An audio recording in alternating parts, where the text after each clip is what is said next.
ধরনের কাটারই ছিল না। তো একটু ভেবে চিন্তে আমি ভাবলাম যে কাটার ছাড়াই এটা আমি বানাবো।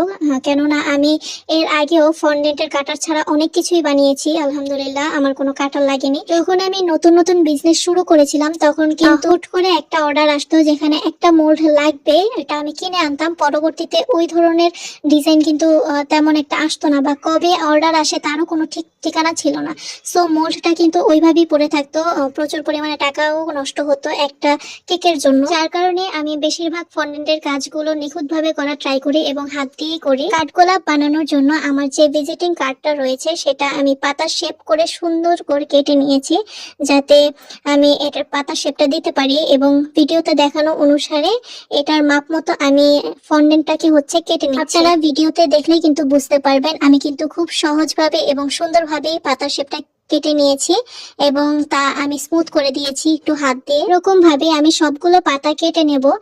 কাঠগোলাপে যেহেতু 5টা পাতা থাকে, আমি তাই 5টা পাতা কেটে নিয়েছি। আর এই যে এখানে যে লাল হার্ট শেপ গুলো দেখালাম এগুলো কিন্তু ফন্ডেন্ট দিয়ে করেছি। আর আমার এখানে হোয়াইট ফন্ডেন্টের এই লাভ গুলো লাগবে আর রেড কালার লাগবে, তাই সেই অনুযায়ী কেটে নিচ্ছি। আমার কিন্তু কোনো ফন্ডেন্টই অপচয় হয়নি। আমি অন্য কোনো টপার বানিয়ে রাখি পরবর্তী কালের জন্য, যাতে করে আমার নষ্টটা একটু কম হয়। পাতাগুলোকে রিয়েলিস্টিক দেখানোর জন্য আমি এখানে সাসলিকের কাঠি ইউজ করছি, যাতে করে পাতাগুলো একদম রিয়েল মনে হয়। পাতাগুলোকে জাস্ট একটু ভাঁজ করে দিচ্ছি, আপনারা ভিডিওতে দেখলেই বুঝতে পারবেন আমি কাজটা কিভাবে করছি। এগুলো কিন্তু বলে খুব বেশি একটা বোঝানো যাবে না, আপনারা দেখলেই বুঝতে পারবেন। ফন্ডেন্ট দিয়ে ডেকোরেশন করা যে কোনো কেক কিন্তু অনেক বেশি সুন্দর হয়। নর্মাল কেকগুলোর থেকে কিন্তু ফন্ডেন্ট দেওয়া কেকের প্রাইসটা একটু বেশি হয়, যেহেতু এখানে ফন্ডেন্ট ইউজ করা হয়েছে।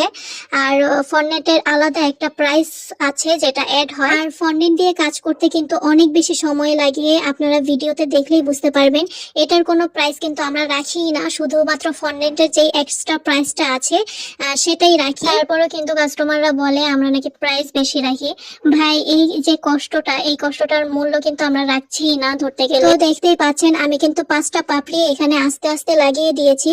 এখন জাস্ট লাস্টের পাপড়িটা একটু ঘুরিয়ে লাগিয়ে দেব, তাহলে কিন্তু আমার ফুলটা কমপ্লিট হয়ে যাবে। জাস্ট একটু প্রেস করে করে আমি কাঠগোলাপের যে শেপটা আছে সেটা দিয়ে নিব। ফুলের মাঝখানটায় কিন্তু একটা হলুদ ভাব থাকে, যেটার জন্য আমাকে কালারিং করতে হবে।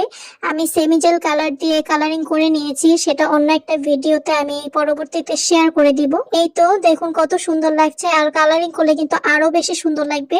এটা কিন্তু এখন শুকাতে রেখে দেব যাতে শক্ত হয়। আর এগুলো কিন্তু খাওয়া যাবে। যদি কোনো প্রশ্ন থাকে আমাকে কমেন্টে জানাবেন।